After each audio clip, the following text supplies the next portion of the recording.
Hello everyone, welcome back to my channel. My name is Sarah and today I'm going to be doing the random questions tag. This is a tag with 22 random questions, and the reason that I wanted to do a tag video once again is because I don't have a lot of time today and I still need to go to school. I have projects with my homies, whatever.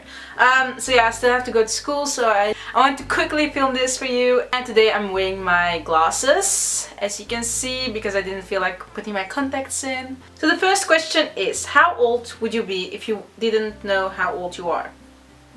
What kind of question is that? I think 20 is good, you know? I think 20 is perfect, like 21 probably. Life is so short. Why do we do so many things we don't like and like so many things we don't do?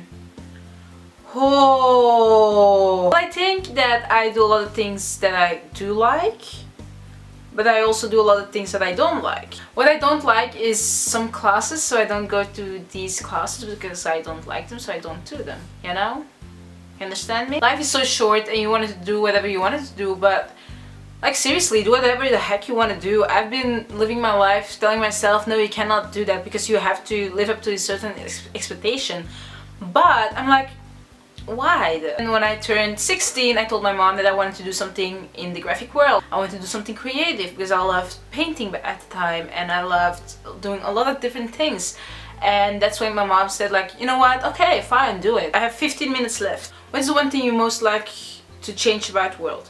Well, I would like to change the way people behave to each other. One thing that I want to make a change in is myself. I would love to see the world get like a better place. If the average human lifespan was 40 years, how would you live your life differently? Wouldn't.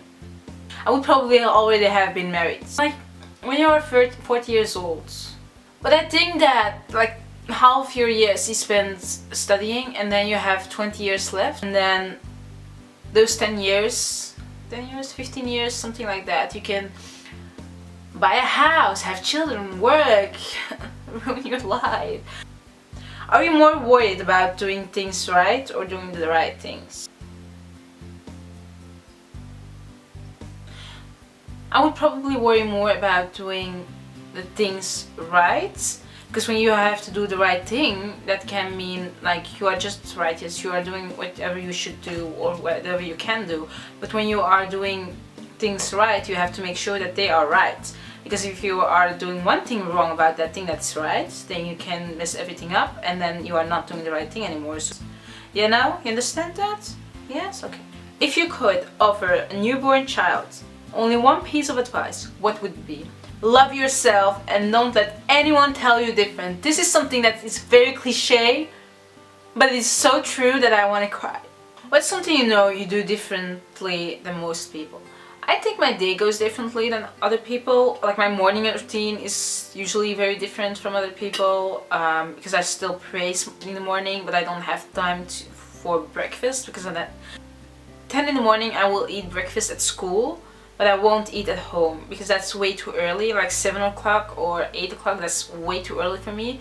So I usually eat breakfast at school and then it's like 10 o'clock or something like that. I have a different way of thinking as well because I think I have a very complex way of thinking. I'm making different kind of connections with some things that don't really like, what? Where are you coming from, girl? What? I really want to like start shooting people, not in a bad way, but like photographing people, pictures, you know, shooting pictures of people, but I don't have a lot of time at the moment.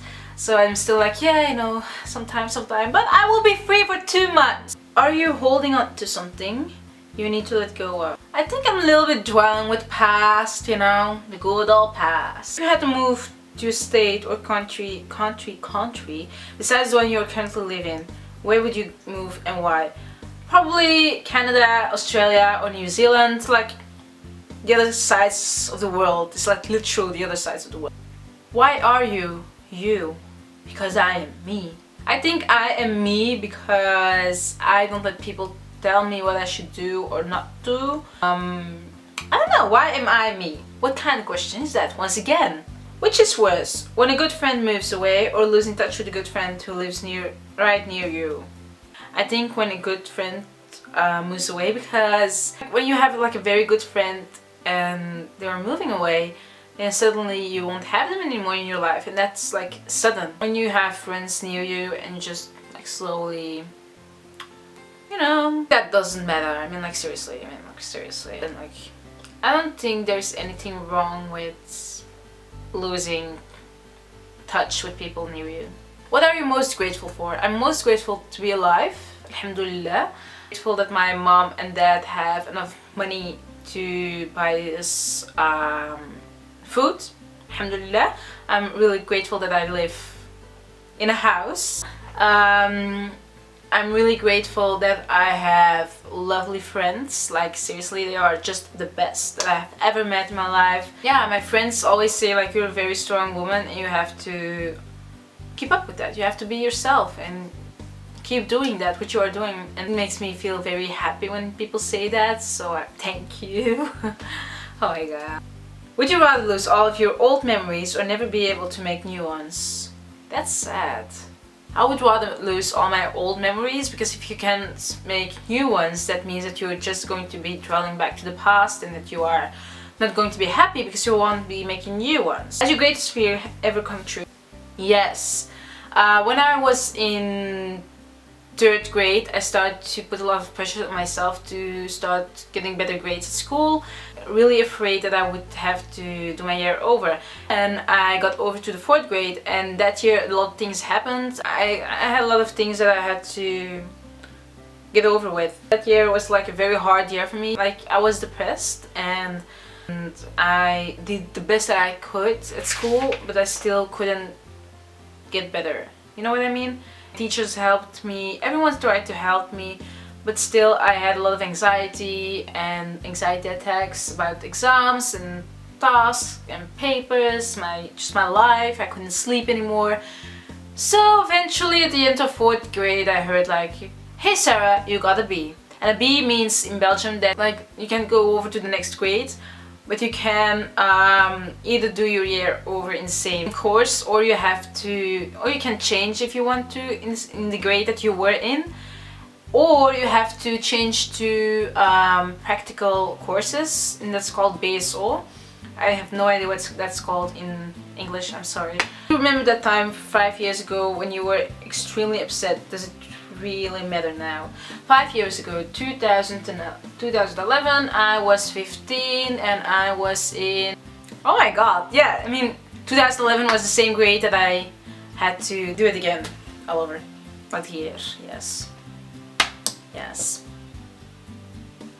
What is your happiest childhood memory? What makes it so special? My happiest childhood memory is just when I was happy.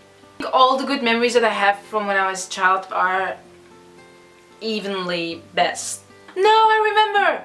So I was playing outside with my girl next door and best friend and name friend. Her name was also Sarah.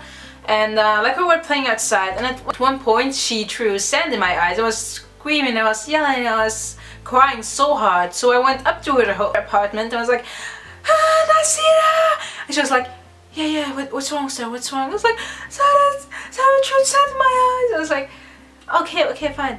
And then my mom called me. I was like, yeah, what is wrong? Because my mom was there. They were friends as well. And then she was like Nasira was like, you see that man over there? And I was like, yes, that will be your new father. And I was so happy. I went up to him, I hugged him, and he's still my father. Have you ever been with someone, said nothing, and walked away feeling like you just had the best conversation ever? Please, what? Huh? If you just won $1 million, would you quit your job? No, because that $1 million will go away no matter what. I would probably give it away to a lot of people, as well as buying a lot of things, so that $1 million will not be there anymore in the end of, let's say, 2 years. You can live 2 years to the fullest. You just work on and have no problem. What is the difference between being alive and truly living? Being alive means that you have a beating heart. Truly living, you have things in your head that you want to achieve. What would you do differently if you knew nobody would judge you? I don't care.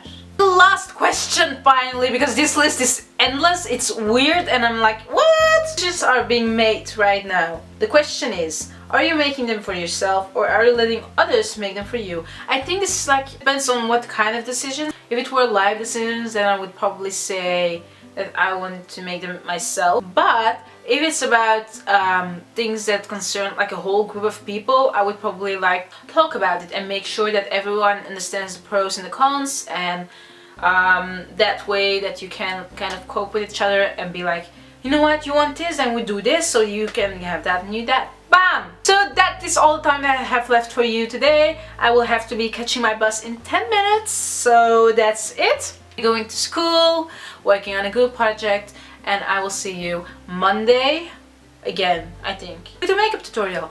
And this video will be up by Thursday night or Friday in the morning. So I really hope that you enjoyed this video. If you did, thumbs up, subscribe to my channel to get more like little notifications like, hey, Sarah has uploaded a video, and I will see you next time. Bye! Add and subscribe to that button right there, right here, you know? If it were live decisions. One more, what? Dang yeah! By advice. One piece of different connotations, and like, if you could offer a newborn my god, I cannot speak English anymore. I really